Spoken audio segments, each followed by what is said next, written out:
Hey anglers, Creaky Tiki here, going to talk to you today about cork tape rods, X-Wrap rods, and trying to get your reel seated on that rod securely and protect that rod from getting crushed.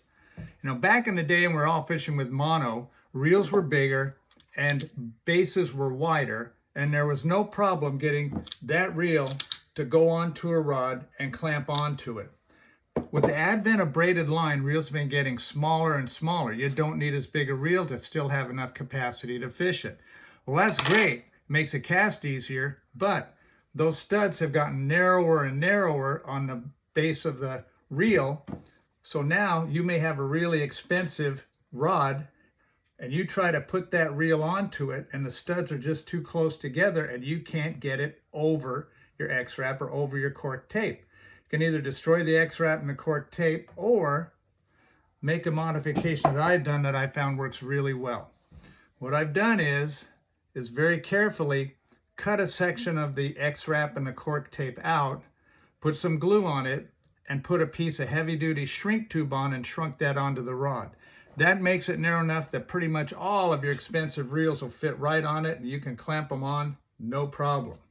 So here's how to go about it. What you're going to need is you're going to need some glue, some spray-on glue. You're going to need a utility knife, heat gun, a little bit of shrink wrap, and a roll of tape. The way I go about it is now you got to figure out where that reel is going to go. And I always add a little bit extra past the base of that reel seat so there's room to adjust that reel if needed, or if it happens to have a little longer base, it'll still fit. Find out where that reel goes on that rod, then very carefully with your utility knife, turn the rod and very carefully cut just down to the blank. Don't score the blank, don't cut into the blank, but just cut through all the X-Wrap and tape till you get right down to that blank. Carefully peel off that cork wrap and X tape. Clean the blank if there's any residual glue on it. Then I tape it right at the edges of where I've cut it, okay? So I don't get glue out onto the non-used portion. Spray some spray glue on it. I like this 3M industrial adhesive. Slip on your shrink tube, take your heat gun, and starting at the back, turn the rod and work your way up to the front. Let it cure and you're ready to go. This is an excellent way to make sure your prized new expensive reels work on your prize cork butt or X-Wrap rod bases.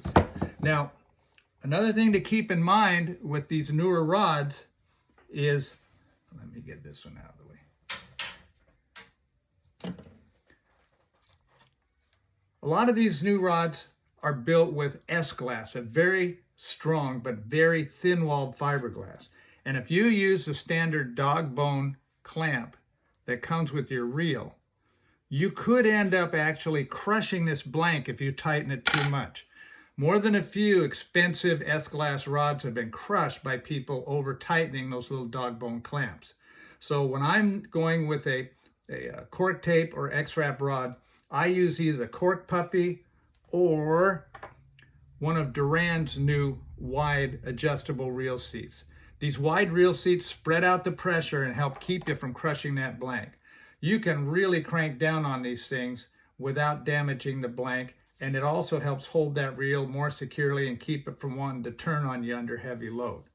Now, the Cork Puppies are available from a lot of different places. Just know there's 3 different sizes. They come in a large, a medium, and a small. And you want to measure the diameter of your shrink wrap and make sure that you get the right size Cork Puppy for the rod that you're going to put it on. If the Cork Puppy's too wide, it's going to wobble on the rod and let your reel wobble also. You want to make sure it fits fairly snug on the area where you're going to put it so you don't get any wobble when you're fishing. That's it for today. I hope that's a helpful tip. As always, we welcome your feedback and we look forward to speaking to you again soon. Aloha.